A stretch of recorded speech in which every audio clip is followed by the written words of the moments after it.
Hey everybody, welcome back to Cozy Womb Podcast. My name is Shan.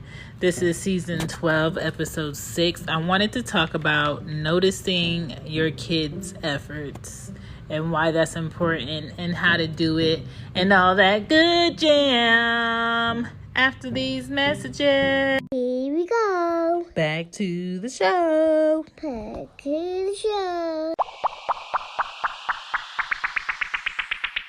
If you're looking for t-shirts, hoodies, something nice with good colors, tank tops for spring or summer, check out Cozy Womb Podcast, Teespring, Cozy Womb Shop. Check it out. The link is in the bio on the Instagram, or you can just go to www.whoisshan.com.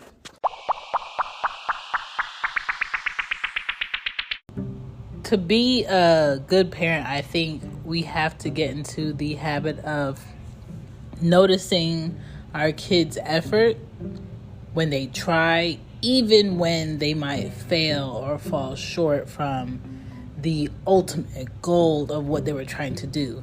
Acknowledging the fact that your child wants to be better helps them. Okay, it makes them want to be better if you acknowledge the fact that they're actually trying and putting in the effort. It's all about what does the parent do through the process of them not getting it to getting an understanding of it.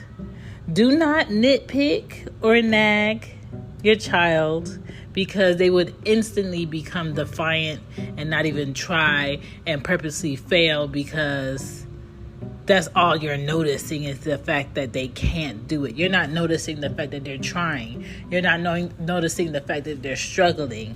And for me as a child, that was always my attitude.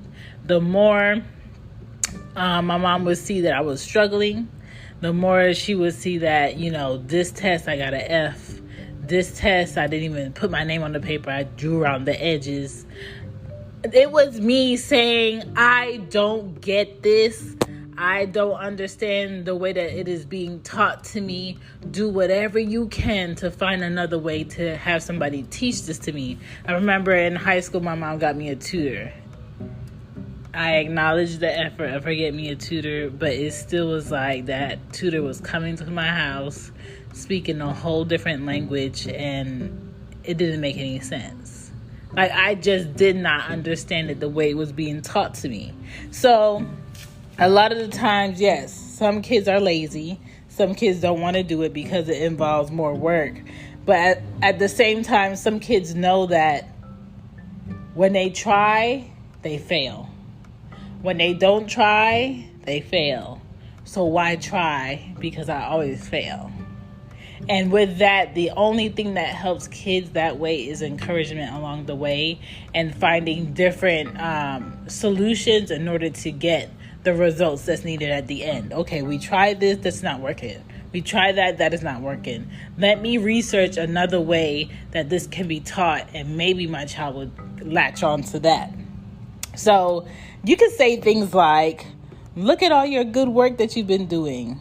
Whatever your kid's name is.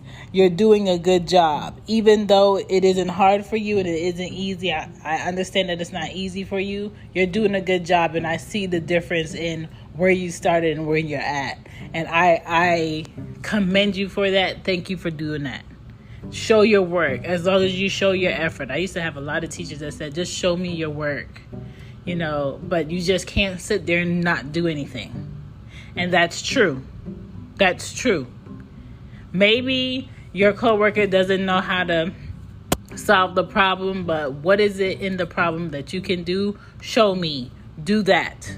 Okay? That goes from elementary, middle school, high school, college, into work life. People just want to be backed by the fact that you're trying, you're doing something, even though you don't know how to get the ending result. Please do not be that parent that's comparing one child to the other child thinking that's going to challenge them.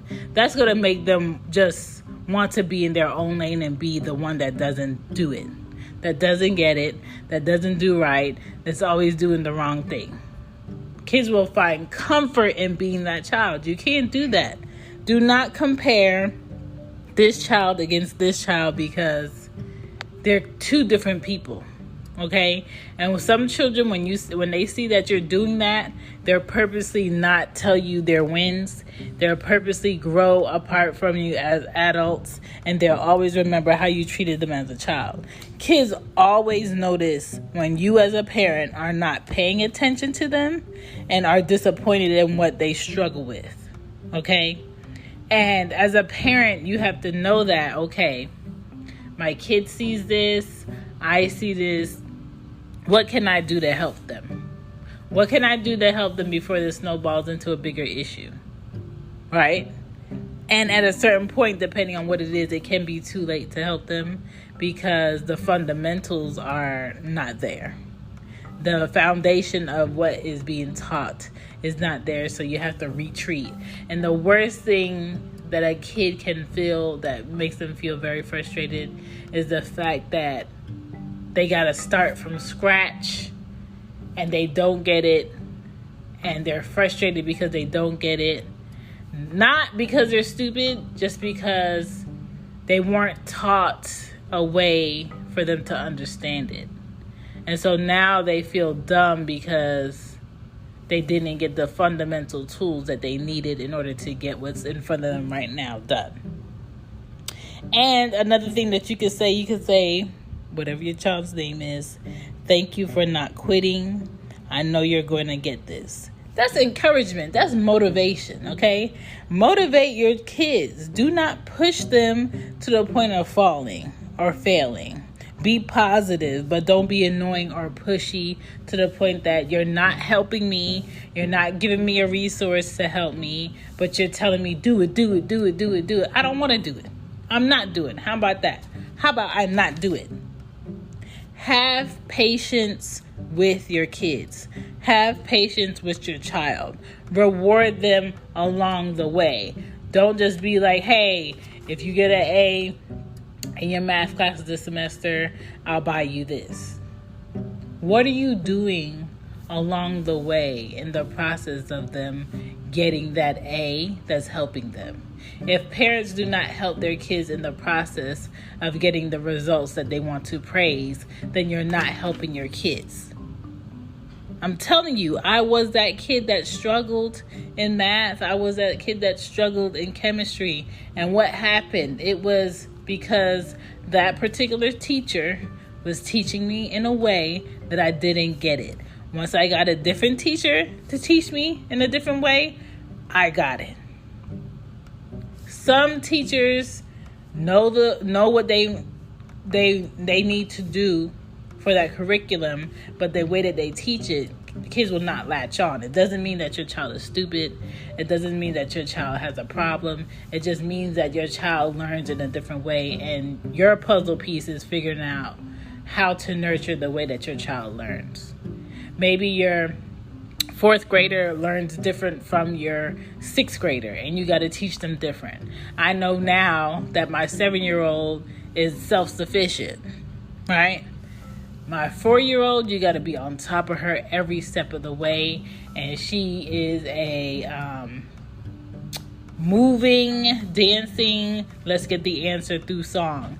And I'm not like that. But I have to be like that in order for her to catch on to what I'm teaching her, whether it's her numbers, her math, or her reading, or her words. I have to get on board to how she learns in order for her to get what I need her to get. And when it comes to kids, they just want you to notice their effort. Hey, Mom, go look at my room. It's clean. I cleaned it without you asking. Thank you. Thank you for doing that. Look, I went ahead and I cleaned out the car without you asking. Thank you. Thank you for doing that. I watered your plants.